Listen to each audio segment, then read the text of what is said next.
রান্না করছি মুরগি দিয়া কচু দিয়া। মুরগি দিয়া কচু দিয়া যে একবার খাইছেন সে বুঝবেন এটার মজা কি জিনিস। মুরগি দিয়া বা যেমন তেমন, গরুর মাংস দিয়ে কচু দিয়া যে একটা ভালো লাগে, একবার যে খাইছেন সে বুঝবেন, আর যে খাইছেন না সে ট্রাই করেন। কবিয়া যেসব জিনিস ওইসব জিনিস আমার বেশি টানে। সময় তরকারি কাটা বাছা করার সময় এরকম যে কোনো একটা জিনিস দিয়ে নেই। টেনে কচুগুলো আমি এখন প্রেশার কুকারে দিয়ে দিব।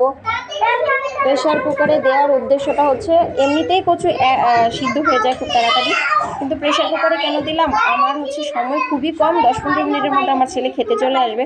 তো কচুটাকে একটু সিদ্ধ করে কচুর পানিটা ফেলে দিতে হয়, নাহলে তরকারিটাতে কচুটা কালো হয়ে যায়, আবার গলা ধরার চান্স থাকে। তো সেজন্য আমি প্রথমে একটা সাদা কড়াইতে তেল দিয়ে দিলাম, দিয়ে এখানে আমি এখন এই যে কচুগুলো দিয়ে দিব।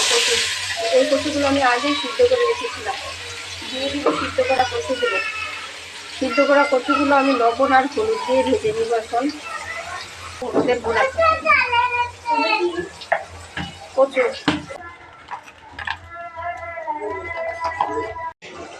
যে কোনো রান্নার মজা আসে হচ্ছে কষানো থেকে। আপনি মাংস বলেন মাছ বলেন, এটাকে যতক্ষণ ধরে বেশিক্ষণ ধরে কষাবেন, মাশাল্লাহ মাশাল্লাহ এটার টেস্ট তত বেশি লাগবে। ইব্রাহিম, আমার মাংসটা একদম সিদ্ধ হয়ে গিয়েছে। কচুটা এখন দিয়ে দিলাম। কচুটা আমি দিলাম তো একটু নেড়ে চেড়ে নিচ্ছি। কচু দিয়ে মাংস দিয়ে যে খান নাই সে যে কি বড় একটা খাবার মিস করছেন। যারা এখনো খান নাই তারা কচু দিয়ে মাংস দিয়ে ট্রাই করবেন, ইনশাআল্লাহ খেয়ে দেখবেন অসাধারণ।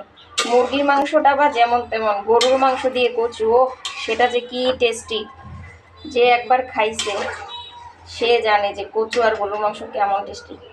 সাথে টেস্ট হতে পারে মুরগির মাংসটা বা যেমন তেমন। আমি আবারও বলছি, মুরগির মাংসটা বা যেমন তেমন, হ্যাঁ কচু দিয়ে গরুর মাংসটা বেশি টেস্টি হয়, এত টেস্টি হয় মানে একবার খেলে জিভে লেগে থাকবে। আমাদের বাসায় আত্মীয় এসেছিলেন, ওনাদেরকে কচু দিয়ে গরুর মাংস দিয়ে খাওয়ানো হয়েছিল। ওনারা বাড়িতে যে বুঝতেই পারেন নাই কী দিয়ে খেয়েছেন। তারপরে বলে কি লজ্জা শরমে মা থেকে ফোন করলাম, আপনারা আসলে আমাদেরকে গরুর মাংসের সঙ্গে জিনিসটা কী দিয়েছিলেন। আলু যে নয় বুঝতে পেরেছিলাম, কিন্তু জিনিসটা কি ধরতে পারি নাই। তখন আমার দাদু বলেছিল যে এটা আসলে কচু ছিল। তো মুরগির মাংস দিয়ে তো অসাধারণ হয়, কিন্তু গরুর মাংস দিয়ে যে কীরকম হয় যে খেয়েছেন সেই জানেন। এই যে ফাইনাল আমার কচু মাংস রান্না শেষ। ঠিক আছে, সবাই ভালো থাকবেন, আল্লাহ হাফেজ, আসসালামু আলাইকুম।